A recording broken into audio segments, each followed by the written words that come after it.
every year in the NBA, there's at least like one surprise team that no one expects to be as good as they are. Last year, it was the Sacramento Kings, exceeding their expectations. The year before that, a lot of people would say it was the Knicks. And this year, so far, it looks like it might be the Orlando Magic. Shout out to the Magic, man. Let's go. The Orlando Magic currently sit at a record of 12-5, which is good enough for second in the Eastern Conference. I don't think anyone really expected this. I think that's pretty common and, non-debatable thing to say. Even though I was pretty high on the Magic before the season, I didn't expect them to be this good. And they really, really have surpassed all expectations so far.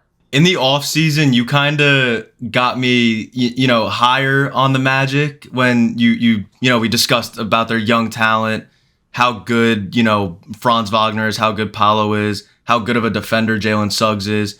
And honestly, my expectation for them coming into this season was kind of going to be like what the OKC Thunder were last season, in a way. I thought that they were going to be a young team that no one really expected to do anything crazy, maybe get like 30 wins, and then maybe go on and get, 38 to 40 wins. That's kind of what I expected out of the Magic. A lot of the reason I was high on the Magic, though, admittedly, was because I thought Markelle Fultz would have a big breakout year.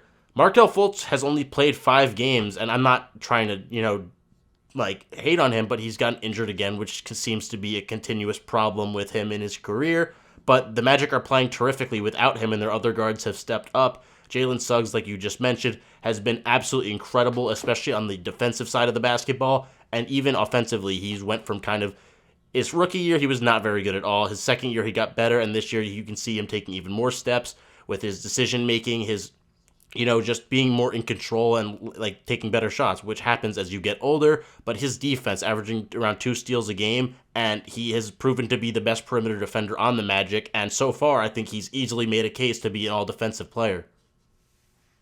Yeah, and you mentioned that Markelle's only played 5 games. Another guy who's only played 5 games for them this season is Wendell Carter.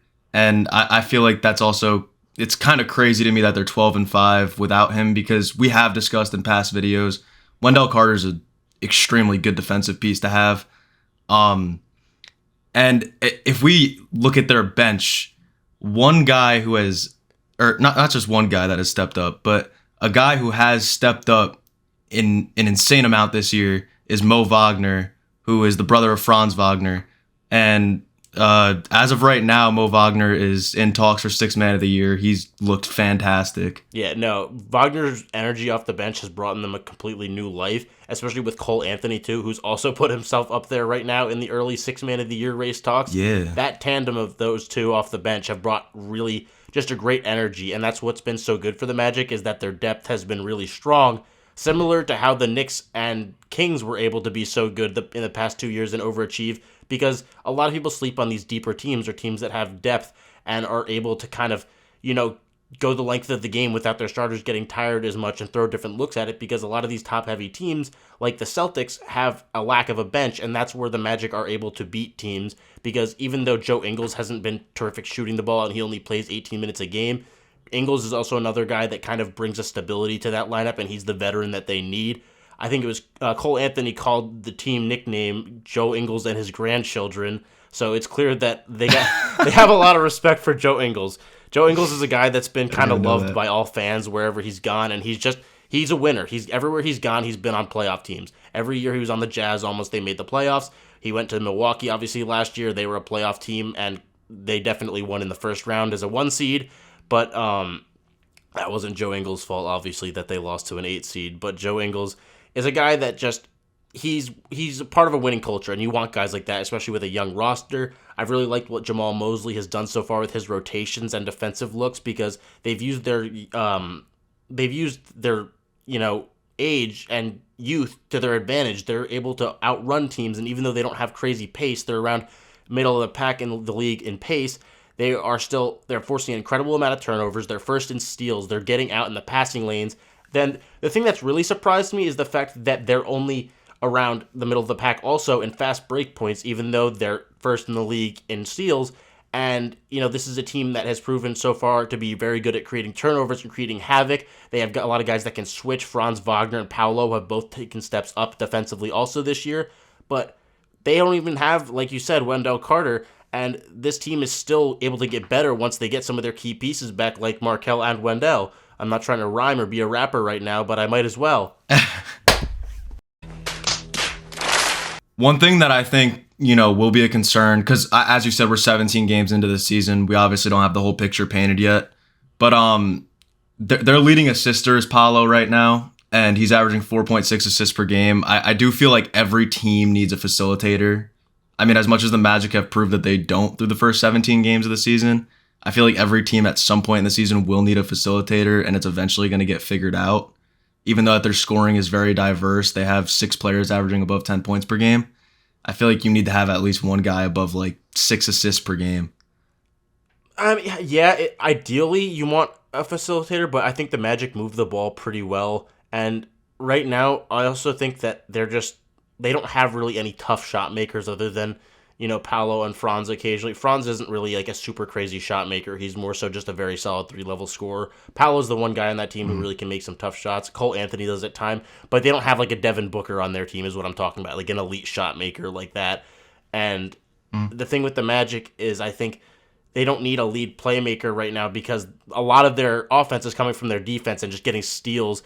But that is, again, one of my concerns. That's why I'm questioning the sustainability of this Magic team because let's look at the free throw numbers. This is something I really, really wanted to talk about because despite the Magic being only 22nd in the NBA in free throw percentage at 76.3%, they still have the 4th most makes of anyone in the league because they're the 2nd most attempts out of anyone in the league. And on top of that, they get more fouls than any team in the NBA. They are quite literally the most fouled team in the league at 23.5 fouls against them per game. So this Magic team is very physical. They are willing to put their bodies on the line. That's a reason why their defense has been very good. They allow the 4th least points per game in the NBA. So even though, they're not shooting the ball the best from the free throw line, the rate that they're getting there has definitely, made up for that somewhat. But to consistently rely on a whistle for the entire season to get a large portion of your offense, I don't know how much that's going to be able to be a consistent theme, especially if refs start putting different emphasis on certain things or just anything, especially because you're looking at the other side of things. People shooting against the Magic have the 2nd worst percentage in the NBA than out of all the teams. People against the Magic shoot worse than everybody except for one team from the line. So 73.5% people are shooting from the line against the Magic. That's really bad. That's not good at all. I think, you want to be around the 78 to 80-ish% mark. I mean, that's really good for a team. So all the way down to 73 is not good at all. And the Magic are getting a lot of their point differential from the fact that they're making so many free throws because they attempt so many, and the fact that their opponents seem to not be able to make them ever. So I don't know how much skill really you can credit the Magic for their opponents missing free throws. It's really kind of just the luck of the draw type thing, and I don't know how long the Magic can continue to be lucky for. I don't want to call them lucky, but looking at the free throw numbers, it's really hard to not say that they're getting a little bit of luck on their side. That's what I'm saying. I'm not trying to discredit Jamal Mosley or the Magic at all or anything like that, but they can't go throughout the whole entire season with every game just being a free throw shooting contest. It's not gonna work. They're going to make more free throws than their opponents each game, and that's why they're going to win. You know what I mean? Yeah. That's not going to work throughout the entire season. But, I mean, hopefully, when Wendell does come back, when Markelle Fultz does come back, they are both solid defenders. And I don't think that Wendell does commit fouls 100%, trust me. But he's a shot blocker, and shot blockers are trained to block shots without fouling players. So hopefully that does, get their opponents off the line a little bit, even though their opponents aren't shooting well from the line, so it doesn't really seem to matter that much. It will matter later in the season. Like I said, they can't have every game just be a free throw shooting contest. Yeah, what I'm saying is eventually their opponents are going to start shooting better from the line. It's inevitable. We're only 17 games in. Exactly. People they're not going to finish the season with opponents shooting 73% from the line against them for the whole season. The Magic are currently 18th in the league in points per game and only 16th in shooting percentage, so they're kind of, like I said, middle of the pack offensively. But the thing that makes up for it, despite also being bottom 5 in three-pointers made, attempted, and percentage, they're not a great three-point shooting team, but they are a terrific offensive rebounding and just rebounding team in general.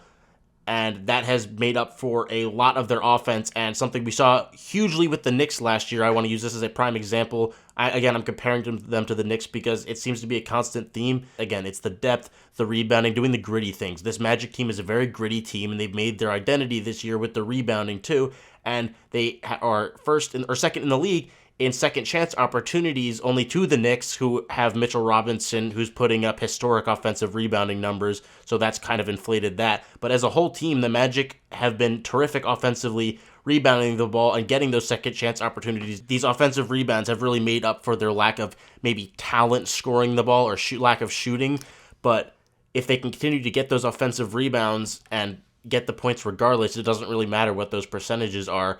And Goga Bitadze is another one of those players who's stepped up with Wendell Carter being out. So that center rotation of Mo Wagner and Goga Bitadze have been very good. And their wings rebound the ball decently too. Franz Wagner's averaging a career high in rebounds. Paolo isn't the greatest rebounder, but he gets the job done enough. Suggs is solid enough for a guard.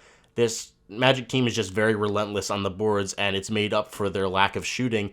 And if they can continue to get those offensive rebounds, even if their opponents are shooting better from the free throw line eventually, and they're not getting to the line as much, those offensive rebounds can be that key factor and that bridge to the gap between their offense and defense.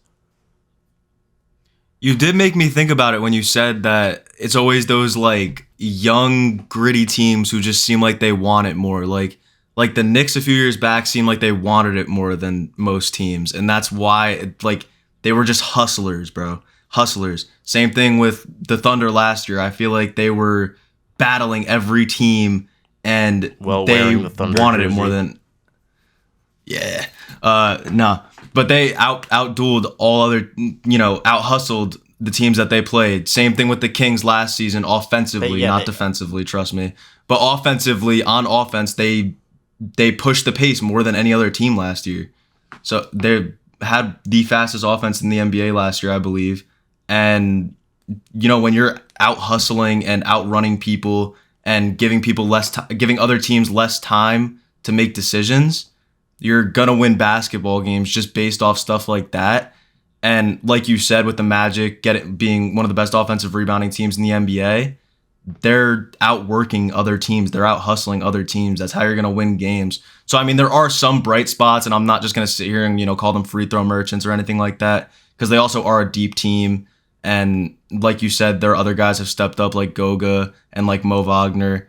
And those are the two bright spots that I would look at for them, is that they're a very gritty team. They seem like they want it more than their opponent, and that they are a very deep young team, and they'll be exciting to watch. Yeah, teams right now don't want to play the Magic because you get tired out. They're going to work you, and they're going to make you really earn that win. They're not one of those easy wins you circle on your calendar anymore, as we've been used to the Magic. It's a trap game. Yeah, the Magic are totally a trap game at this point, and they're going to make a run, I think, I don't think they're going to be a top 5 seed, but I think that 6th seed is in reach.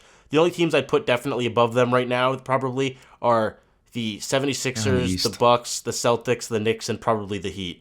Anyways, that's pretty much it for this video. I just wanted to talk about the Magic because, like I said earlier on, there's always that one team that surprises everyone, and I really think that the Magic are the team to be that this year.